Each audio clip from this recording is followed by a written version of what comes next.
પછી અમારે કંઈક તો કરવું કે નહીં. મારા મમ્મી કેટલું કામ કરી શકે.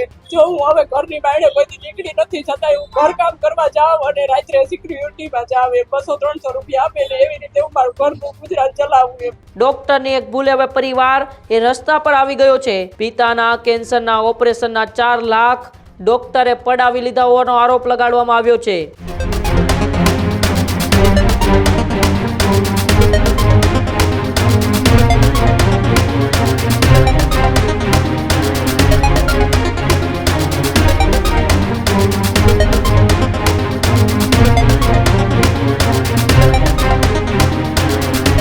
સમાચારોમાં આગળ વાત રાજકોટની કરીએ તો રાજકોટના એક ડોક્ટરની ભૂલે આખો પરિવાર અત્યારે રજડી પડ્યો છે. દીકરી ભણતર મૂકવા પણ હવે મજબૂર બની છે. ડોક્ટરની એક ભૂલે હવે પરિવાર એ રસ્તા પર આવી ગયો છે.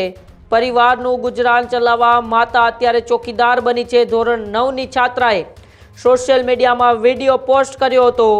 મુખ્યમંત્રી અને પ્રધાનમંત્રી પાસે દીકરીએ મદદ માંગી હતી. પિતાના કેન્સરના ઓપરેશનના 4 લાખ ડોક્ટરે પડાવી લીધા હોવાનો આરોપ લગાડવામાં આવ્યો છે. સી હોસ્પિટલમાં ડોક્ટર કામિલે ઓપરેશન કર્યું હતું. ડોક્ટર અને હોસ્પિટલ સામે દીકરીએ ગંભીર આરોપો લગાવ્યા છે. ઓપરેશન બાદ પિતાની હાલત વધુ લથડી હતી. 1 વર્ષ પહેલા પિતાનું કેન્સરનું ઓપરેશન કરાવવામાં આવ્યું હતું. એ હોસ્પિટલની અંદર તબિયત ઠીક થવા અંગે અનેક વખત ડોક્ટરે ખાલી આશ્વાસન આપ્યું. મનપામાં ફરિયાદ કરી હોવા છતાં નિરાકરણ નહીં આવતા હવે દીકરીએ સોશિયલ મીડિયાનો સહારો લીધો છે. આમ તો આપણે ડૉક્ટરને એ ભગવાનનું રૂપ ગણતા હોય છે. જે ડૉક્ટર એ આપણો જીવ બચાવતા હોય છે, પણ તો એ જ ડૉક્ટર અને એ જ ડૉક્ટરના કારણે જો કોઈ આખો પરિવાર રજડી જાય તો પછી એ સમાજ માટે ખૂબ જ એ કહેવાય કે દુઃખદાયક બાબત કહેવાય. એ તમામ ડૉક્ટરો માટે પણ એ શરમજનક બાબત કહેવાય. અને એવી જ ઘટના બની એ રાજકોટની એક હોસ્પિટલના ડૉક્ટર જેમણે ઓપરેશન કેન્સરનું કર્યું ને 4 લાખ જેટલા રૂપિયા પણ પડાવી લીધા, પરંતુ ત્યારબાદ એ વ્યક્તિની તબિયત ખૂબ લથડતી ગઈ અને એને લઈને જ આખો આજે પરિવારે રજડી પડ્યો છે. એક મહિલાને એ ચોકીદાર બનવું પડ્યું છે તો દીકરીને પણ પોતાના પરિવારનું ગુજરાન ચલાવવા માટે એ ભણતર અધૂરું મૂકવું પડ્યું છે. અનેક વખત ડૉક્ટરને તેમણે રજૂઆત કરી, મ્યુનિસિપલ કોર્પોરેશનને રજૂઆત કરી, પરંતુ તેમને ફક્ત અને ફક્ત આશ્વાસન જ મળ્યું અને તેને લઈને હવે છેલ્લે દીકરીએ એ સોશિયલ મીડિયાનો સહારો લીધો છે. મુખ્યમંત્રી અને પ્રધાનમંત્રી પાસે એ મદદની માગણી કરતા દીકરીએ શું કહ્યું, આવો આપણે દીકરીને સાંભળીએ. હું જ્યારે મારા પપ્પાનું ઓપરેશન કરાયું હતું ત્યારે તો પૈસા હતા, ત્યારે હું ભણતી હતી, બધું સરખું જ હતું. ઘરમાં પણ મારા મમ્મીને કામ કરવાની જરૂર નથી.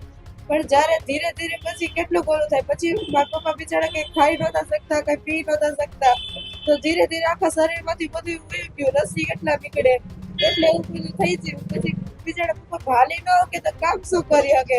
એક ડ્રાઈવર હોય એ હાલી ન શકે તો હરકી રીતના બેહી આખા રાતના ઉજાગરે બધું કેમ કરી શકે? તો પછી બહુ મારે કેટલું કરવું. ડોક્ટર એમ કહે કે કઈ જવાબ નથી આપતા. પછી અમારે કંઈક તો કરવું કે નહીં. મારા મમ્મી કેટલું કામ કરી શકે. એટલે પછી મેં વિચાર્યું કે જે વિડીયો મૂકું તો કોક ઓલું કરે તો મારા પપ્પાને કંઈક તો સારું થાય, કંઈક તો ઓલું થાય. હવે ભણવાનું હતું તો મારી મમ્મી ઘરનું કેટલું ઓલું કરે કે પછી મારે ભણવાનો ખર્ચ પડે, કેટલું કરવું હવે પછી. બેન તને કેટલું દુઃખ થાય, આગળ શું કરશું? આગળ તો મારે એક ડોક્ટર બનવું હતું, પણ પૈસા જ ન હોય તો ભણવાનું મૂકી દેવું. અને ભણવાનું આપણે એટલું ગમતું હોય તો એ મૂકી દેવાય તો કેટલું દુઃખ થાય. મારી માંગ એટલી જ છે કે બસ આશા કરી દે મારા પપ્પાને, એટલે જીરીક આગળ મારા ઘરના કંઈક પરિસ્થિતિ હારી થાય. બિચારી મારી મમ્મીને તો કંઈક ઓલું થાય, એ આખી રાત હું જોઉં કે આખી રાત એ કામ કરે તો કોઈ દી હરખો આરામ ન કરી શકે, તો બિચારીને તો કંઈક ઓલો આરામ મળે. એટલી જ માંગ છે બસ. હવે કરી દો. કેટલું દુઃખ થાય તાર પપ્પાની હાલત જોઈને? દુઃખ તો બહુ થાય, પણ કોને કેવું કોને ન કેવું. ડોક્ટરની કેટલી બેદરકારી કહેવાય બેટા? ડોક્ટરની તો ખૂબ બેદરકારી કહેવાય કે ઇન્ડિયા આવું કર્યું તો એ પછી હરકો જવાબ એનાથી દેવાતો નથી. એમ કે તમે અમારે ત્યાં આવતા નહીં ને આમ ને તેમ ને, પછી અમારે શું કરવું? એમ કે તમારા ઉપર દાવો કરી દેવું. તો હું કામ દાવો કરી દેવું? અમારે શું વાંક હતો એમાં? ઇન્ડિયા આવું કર્યું તો અમારે ભોગવવાનું છે જ છે ને. મહાબીજા ધામ ચોક, શિવ હોસ્પિટલ, ડોક્ટર કામિલ રાજપરી. ખાલી જો મારા ઘરવાળાને છે ને ઓઠે ચાંદી જતી ને એમ કીધું કે બેન નોર્મલી સર્જરી કરવાની છે અને અંદર જઈ અને પેલા તો 50,000 ની જ વાત થઈ હતી ને અંદર લઈ ગયા પછી કે હવે આપણે કેન્સર આવ્યું, કેન્સરનું ઓપરેશન કરવું પડશે ને 4 લાખ રૂપિયા થાય. તોય મેં આ પાડી દીધી કે વાંધો નહીં, હાજા થઈ જાય ને તો કાંઈ વાંધો નહીં એમ. પણ ઓપરેશન કરાવ્યું 1 વર્ષ ને 1 મહિનો થયો તોય હજી કાંઈ સારું નથી. ખાઈ હકતા નથી, પી હકતા નથી ને હાલી હકતા નથી એમ. તો હવે તો જઈને અમે થાકી ગયા તો ત્યાં જઈએ તો હવે કાંઈ સરખો જવાબ આપતા નથી અને એમ કે અમારે હોસ્પિટલે આવવું નહીં. મારે એક છોકરો ને છોકરી છે, મેં મારી છોકરીને ભણતી હોત ઉઠાડી લીધી. હવે મારી પરિસ્થિતિ નથી એને ભણાવવાની. બેન અત્યારે ઘરનું કામ કઈ રીતે ચલાવે? જો હું હવે ઘરની બાયણે બધી નીકળી નથી છતાંય હું ઘરકામ કરવા જાઉં અને રાત્રે સિક્યુરિટીમાં જાઉં એમ 200-300 રૂપિયા આપે ને એવી રીતે હું મારું ઘરનું ગુજરાન ચલાવું એમ. અને એ ડોક્ટર તો હવે કાંઈ એટલે કાંઈ જવાબ જ દેતા નથી એમ. છતાંય હવે 2-3 વખત ગયા ને તો અમારા ઉપર દાવો કરવાનું કહે કે હવે આવશો તો હું તમારા ઉપર દાવો કરી દઈશ. તમે કઈ ફરિયાદ કરી છે? આરોગ્યમાં ગયા બીજે તો જો વકીલ રાખવાનું ઓલું રાખવું એવી મારી કાંઈ પરિસ્થિતિ નથી અને અમને કોઈ પોલીસ વાળા કે કોઈ કાંઈ જવાબ દે નહીં. અમે જઈએ ને તો એ બેન તમારી હવે માંગ શું છે?